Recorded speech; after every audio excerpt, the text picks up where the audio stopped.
Hi, ladies and gentlemen. How are you doing today?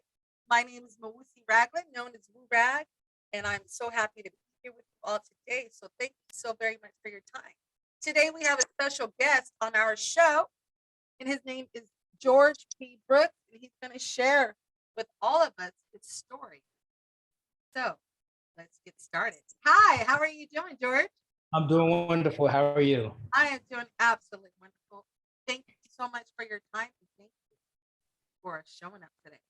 Thank you. What is it that you would like to share with the audience today? Well, a little bit of my narrative. I'm a mental health advocate, and I got to this point in my life. Um, it started with my childhood. About age 7, I started noticing that um, I started having symptoms of mental illness. And coupled with what I went through in my childhood, which was abuse, uh, severe emotional abuse from my father, and chronic health issues such as congenital heart issue, diabetes, and that trauma of dealing with that at such a young age, I developed an eating disorder, which led to morbid obesity, which all that coupled around about the age of 9 and 10 years old was really detrimental. And I was blessed in a sense that my parents were not the type to negate or ignore when something was going on. So that really began my journey to where I am at now. So it really started me on my journey in my life where I dealt with a lot of mental health issues, addiction, divorce trauma. So that was the beginning of it. And that was really the beginning of me becoming self-aware of my issues and my health and me empathizing with other people. So that was the catalyst for everything that happened in my life. All right. So, what was your childhood like growing up? We grew up poor. So, most people that grow up poor, that's usually the first thing they mention. But I grew up in a two-parent household, three sisters. It was pretty normal, I would think. Me dealing with the issues of my father became so normal that um, it was just routine for me. And you'll find that a lot of people that went through abuse through their childhood, it didn't seem unusual to them. It didn't seem out of place because it was so common. So to me, when people ask me about my childhood, I really don't have anything. I mean, if I go into details about it, they're like, wow, that was unique or that was different. But to me, it was just my childhood. I find that a lot, as you said. I find that a lot that most of the people that I do interview, they say that they didn't notice anything different. It was Right. they were raised with. They didn't know any way except for that, right? Right. Yeah. So, did you grow up with both your parents? Yes. Yes. My parents were together up until about the age um, about when I was about 14. They got divorced when I was in high school. So um, and that even now shapes my perception of what family really means. And my views on family is kind of unpopular with a lot of people that I'm around nowadays because I don't believe. A lot of people say, well, blood makes family. To me, blood doesn't make family. It's the people that are there for you. Because I have three sisters that I grew up with. We were all very close, but I have not spoken to any of them in 7 years. Right. So yeah, why? No, I said right. I agree with you. I understand that. Oh, okay. I thought you were asking why. Oh no, I no, could no. really, but there's probably only two members that I'm actually of my family that I count as family that I'm actually related to by blood. Those are my two sons. As far as the rest of my blood, and there are a lot of people I don't have anything to do with them, and a lot of this was shaped by what I went through growing up and my life experience. Okay, so you want to touch on about your life experiences and the traumas that you faced? Right. So, like I was saying, it's about age 9 or 10. I went to my first psychiatrist for depression. And my diagnoses are bipolar, PTSD, and DID, which is dissociative identity disorder. Um, Much of mental illness is environmental, conditional, situational, and genetic. So they really didn't diagnose bipolar in children that age at that time, but that's clear, looking back clinically, that's what I had. Uh, so I was hospitalized for the first time at about 8-13 for about 3 months for depression. Um, that really began to illuminate how I saw things as far as how the educational system dealt with youth with mental health issues. Very poorly equipped. I'll just be honest. I grew up in Memphis, going to Memphis City schools. Also, being a child of color, I basically dealt with idiots who were poorly equipped, if not insidious, in how they dealt with children with mental illness.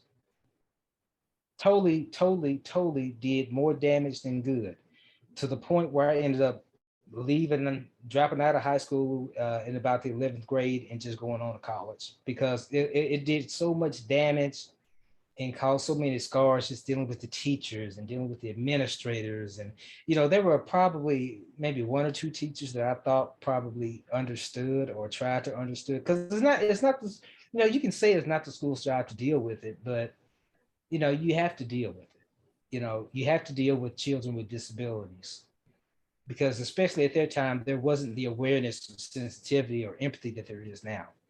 And one of the things I want to do with my nonprofit Meta Association is address those issues. But school was very traumatic.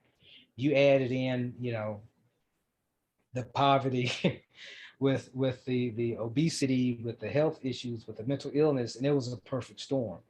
But I look at it now as a blessing. So that was part of the trauma. The trauma of dealing with my father and his ridicule from the ages of about 7 till about 14.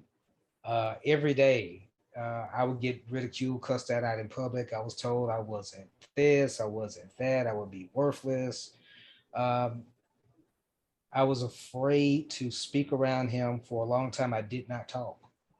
If I would go places with him, people would ask, was I mute? Because I was afraid to say anything around him because I knew what was coming. Was abusive towards you? Oh yeah, yeah. And the thing is, I was the only boy. Looking back at it now, being a father myself, and maybe this is something that people that have been mistreated do. Maybe we try to rationalize the behavior of the abuser or those that mistreated us by saying, well, maybe they were in this position or that position, so I'm no different. But at this point in my life, I look at it as maybe I kind of, if I squint hard enough, I can see what he was trying to do with me, but he didn't know what he was doing. Let me ask you this. How were you in school? I made straight A's. I made So you great. didn't get in trouble in school. You weren't No, disruptive in class. never. So what were the things that you would get in trouble for with your father? I really, well, mostly just my nature. I was sort of quiet, introverted, soft spoken, and he saw that as weakness, as being timid. And I think the man's dead now, and I do miss him. But I guess maybe me being a father now, I can see that as he was worried about me being weak or being prey in the world. That's the best I can give him on that. To be But the way what? he did it did more damage than good. Excuse me. What did you say to be what? He was worried about me being weak or timid, and being prey. Especially being in the places that we lived, in the city that we lived, in the environment that we were in. I guess I could try to rationalize it that way. Um, and that's had an effect on the way I father my children. Um, I do it totally Your father different. had some mental issues? Yeah, I mean, I'm not. Yeah, Because looking back on it, he was like was he a raging person? he was an angry person. He had a temper. Now I will say this. Now, when my oldest son Joshua was born, now he and I bonded on a totally different level. The second half, from about the age of 26 on till he passed, now we had a great relationship. He was loving, nurturing, encouraging. never said anything negative to me. Your dad? Never. I mean, he was totally different. I mean, it was like the side of the other side of a coin. It was totally different, and and that was weird to me. But I that's why I can say now, maybe at the time when he wasn't as nurturing as I really wanted him to be, he he probably, I'm at a similar age that he was, and I guess he just was clueless. He just didn't know. He had his own insecurities. Being a father, especially when you're dealing with mental health in any regard, and even when you're not, is difficult. So that's why I think that dealing with any kind of mistreatment from parent to child or any type of mental health issue, it complicates everything, and you have to work hard at it. So was So your mother there to help you? oh yeah, yeah. She had her own chronic health issues. So I always saw myself as a burden. So I tried to keep stuff to myself. And I think even now I do that to this day. I don't divulge a lot of what I really feel to people. I try to internalize and deal with it on my own. Um, I have been in therapy and that's been beneficial. But the thing is, there's never, especially, and I don't mean to divert the focus of the conversation too much, but as a Black man, um, I tend to internalize a lot. Um, I tend not to want to be seen as a burden. So I try to deal with things on my own. And that's not always the healthiest thing to do. No. It is not. And I'm learning there are situations where that's appropriate and there's situations where that's not. If it's something you can deal with on your own and leave it self-contained, whether it be mental, emotional, whatever, fine. But we're not islands unto ourselves. And that's one thing I admire about you and your show is that this is providing opportunity for people to collaborate and learn and understand we're not alone, because I know something that I'm saying or something that I will say will strike a chord with someone. Like we And always say, this it happened to you, but the yeah, story it is had to not do. for you. It's for someone else. That's right. Just That's like right. Dr. Sarah Wood. Yes, Right. the story that you're Right. sitting on, it happened to you, but it's not for you. Right.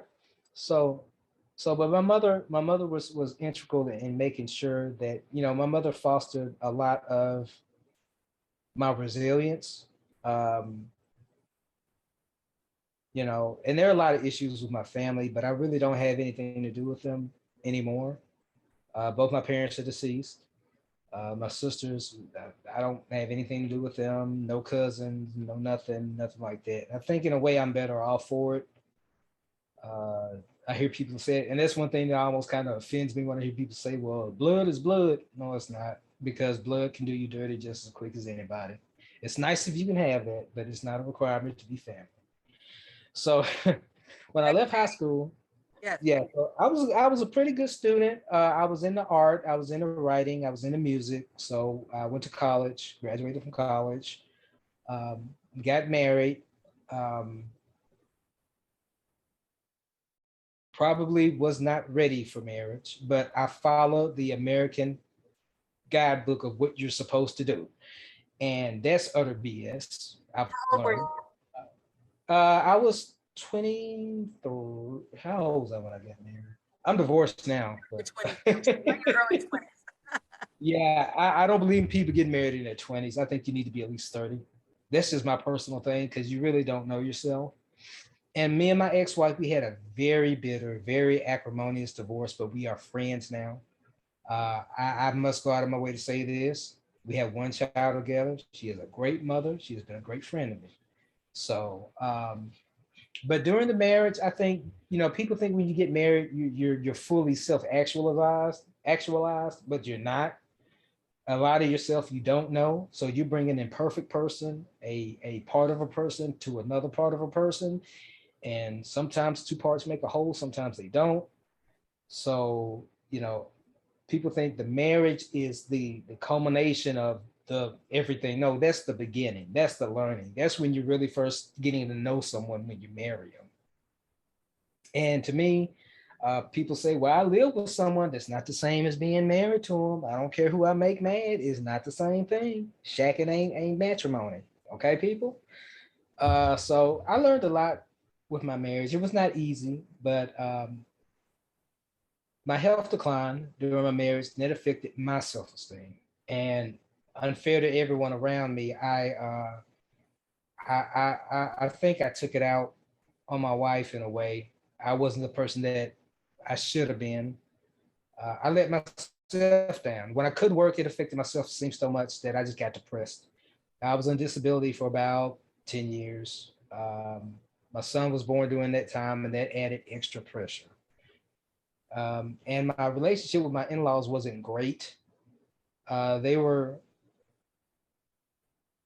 we just didn't. They were very religious, and I felt judgmental and never really got a chance to get to know me. So that caused a lot of problems. Um, so I had a lot of stress, and this when you got to start to see a chasm between me and my family. So everything was sort of going left. My parents started to get ill. They passed not too long after that. I also had my oldest son from a previous relationship, and there was starting to be custody drama and all that. So my life was pretty much in turmoil for years, Okay. and I fell into addiction. I started using cocaine as a way to self-medicate. It wasn't something. I mean, I'll say this too. There may be some pathological elements to addiction, but at the end of the day, it's a choice. You choose it. Yes, the compulsion to use it may be genetic, but looking back at my situation, it was a choice. I chose to get the money to use it. I chose to make that phone call. I chose to wait. I chose to do all those little things that you have to do. Okay. So I'm not one for sitting up and saying necessarily it's a disease. Yes, there may be a component of it, but excuse me, but damn it, you choose to do it. Okay. And just like I chose to start it, I chose to stop it. I had to get sick of myself. You don't stop addiction for your kids. You don't stop addiction for your mama, for your wife. You stop it for you. You have to be alone. That's something rehab cannot do for you. See, the people that I believe are successful in rehab are the people that already kind of figured out that part. Your kids won't stop you from getting high. If anything, sometimes they might cause you to go want to go get high. This is being honest. So, I did that for about 10 years, and I got off that, on my own without But what rehab. was the moment of clarity for you? When my wife left, in August 2017, and I Was she wasn't really, staying with you through the whole time of your addiction? we, we really weren't together. I mean, we slept in separate rooms. There Okay. was no, we were just roommates basically after a while. So, the thing, when she left, I really didn't care because to me, the relationship was kind of, that part of the relationship was dead anyway. What really messed me up was not having access to my youngest son. That was the, because it was very bitter and I was being kind of threatened with not seeing him. And it was like, wait a minute, that's the one thing I can't stand. But here's the thing: if I can't give my sons my best, then I don't need to be involved, and I need to give myself my best first. I have to put myself before them. Otherwise, what good do I do them? It's the same comparison when you're on the flight and the oxygen bags come down. They tell you put it over yourself first before you do your children. Why? Because if you pass out, what good are you to them? So I had to be very selfish for the first time in my life, which is not something that comes very easily or naturally to me, and be left alone, and sit and be sick, and it was hard, and I had to strip myself down to the foundation and build myself up to get rid of that addiction. And not only the addiction, because addiction is just a symptom of what's going on. People think, oh, How you did you solved it. stop? How did you stop doing? How did you stop using? Most people want to know, how did you stop? I just had to look in the mirror and say, George, the addiction is not the problem, it's what's going on behind it. Once I started digging behind that addiction and picking out stuff that was really bothering me, then stopping using kind of became just natural. Once you start digging behind and digging up that trauma and actually dealing with it, Did you notice that urge to use lessens? Because people, first of all, in this country, we're treating addiction and drug use and drugs like it's a criminal issue, and it's not. It's a health issue. We're locking people up for using drugs when we should be trying to get beds for facilities and get counselors and get more people trained to deal with it. Addiction is nothing but unresolved trauma. So that's where it comes from. So once I decided to go and deal with the trauma, deal with everything, because I was by myself. Wife had left, which at the time was great for We're in me a dark because place at this time. I was rock bottom. Physically, I had gotten down about 130 pounds. I had developed, I hope I'm pronouncing this right, cachexia. That's when your organs are sort of eating themselves. I was near death. I mean, that's about as low as you can get. And I told myself, if I can fight back from this, then I can pretty much do anything, because I decided to go back and unpack all that trauma from childhood and lay it out and start addressing it with myself. And part of that, the first part of that was me being accountable for my part in everything. It's not about, people do this about therapy. They're like, they think it's sitting up and talking about what somebody did to you. Oh, my daddy did this. Oh, my mom. It's about what you did first. Okay, yes, somebody did this to you, but what did you do? What did you do to yourself? What did you not do? That's what it was. Until you have accountability, you'll never heal anything. That's right. And not everybody deals with trauma by using drugs. Yeah. Some people deal with it by using sex, by using money, by using shopping, by using food. We all have some level of trauma, but some of us deal with it in such different ways that the magnitude is different. Yeah. So you have to find ways to kind of deal with it. Otherwise, you're just going to stay mired in it. And that's really what I had to deal with and resolve on my own to deal with. I didn't do it for my kids. I didn't do it for my mama. If you're doing it for somebody else, you're gonna fail because other people are gonna let you down. Yes. So I know that was long-winded, but No, that's good, George. I love it. We love this story. It's so inspiring. What is life like for you today, George? um, interesting. It's ongoing. One thing I had to learn at a young age, when I was younger, I thought, well, when you hit 30, you'll be at this point. Yeah, you'll be settled. You'll be when you hit 40. I'm 44 now, and I realize I'm still on a journey. Yes. It never ends. Parts of it get better. Some parts of it doesn't never get harder. It just gets more challenging. I think a lot about where I've been. I have faith in God now, which I didn't always have. I'm not in any way judgmental or pious. I'm not a Bible thumper, but I do have faith in the higher power. I do take time every morning to pray and meditate. I do have a routine now. Uh, Power and prayer.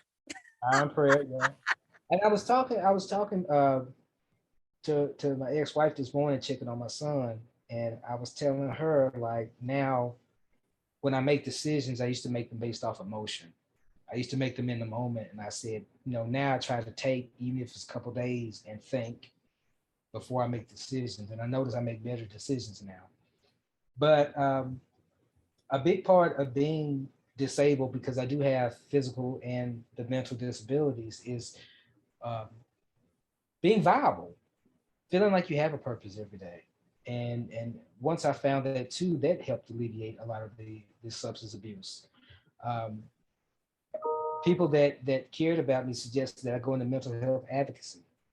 They said, well, George, you talk pretty good, and and they like, well, you seem to have some aptitude, so get into that. And I did. So I started my nonprofit Meta Association when I relocated to Dallas about 4 years ago, and that's been something I've been working on. And also like current projects. I'm on a spoken word tour this fall,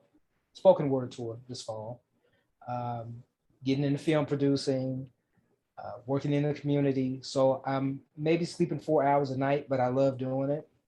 And in a way, those of us that deal with addiction, all we end up doing is trading one addiction for the other. Yes, we do. That's all we end up doing. I've just traded mine for work and faith Yes. and things like that. So, but I'm doing a lot of different things. People can follow me on social media, my Facebook, George P. Brooks. my YouTube channel, all that. But the main way, Give just us follow your me on Facebook. information. What is your Oh, YouTube? you got it? Yes, Okay. give us all of your Yeah. contact. You can do that now. Okay. Okay. Well, I do life coaching based on what I've been through. So I do life coaching. You can reach me at www.becomingunafraid. It's very unique. I think I have a unique formula to help people. So becomingunafraid.com for my life coaching. My nonprofit is called Meta Association, METTA. You can reach me there at metaassociation.org. I also have a YouTube channel, Meta Association. You can find me there. On Facebook, you can reach me under George P. Brooks. And you can find out about different things I'm involved in the community, film production I'm involved with. I'm a network executive with Plus TV Networks. We've got very exciting things going on there. So I'm pretty busy, and I do all this with the in the spirit of trying to mentor people, provide opportunities for people, especially those with mental illness that can't go the conventional route. I have a son that's bipolar, a 17-year-old son, and what I'm trying to prepare him for as his father is for the day that I'm no longer here. I feel like that's as a father, that's one of the things I have to do. When I'm no longer here, will he be able to sustain himself and live? That's one. I know that may sound morbid, but that I tell him that all the time. So I know that with his level of bipolar, he won't be able to go and work a 9 to 5. And this alludes back to something I was saying earlier about following the Norman Rockwell formula of American life, where we grow up in a two-parent household and we go to school and we get married and we buy a house and retire from a job. That's Goodbye. never really, yeah, if you look back upon the American lexicon, that's never really been true. I mean, it's been an aspiration, but it's never really been the dominant thing in American life because families have always been fractured. So I lead that over into my son in the sense that I'm telling him, you probably won't work a 9 to 5. So you need to try to train yourself for opportunities where you can market yourself. Yes, where he So become his own boss, yeah, his own producer, his yeah, own show. And yeah, your own show. And that's what I've done for myself. And the funny thing is that you get a lot of naysayers. You get a lot of people, that will say, well, now you need a job. And then, because the way I'm doing things is not steady. But the thing is, what you get is dependent upon the effort that you put in. create your own job. You can create jobs Create your for other own people. opportunity. Yes, absolutely.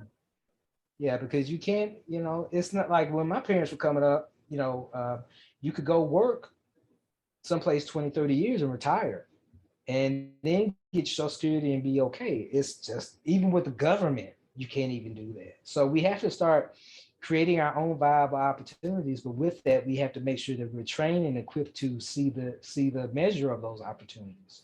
So there's a lot of things that I talk about, a lot of things I discuss. So I'm just trying to get out there and get my message out. I'm working on a book also. Yes, Sort of anecdotal. The style of it is sort of just like a book of essays on things that I've been through and things that I've seen and things that I've known. And my life has not been easy, but it's been a blessing. I wear my scars well.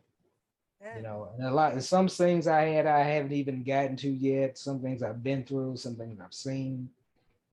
But I'm blessed in the sense that I've been able to go into a room with people with PhDs and hold my own, but yet and still I can still go with those guys on the corner that's slanging and have a conversation too.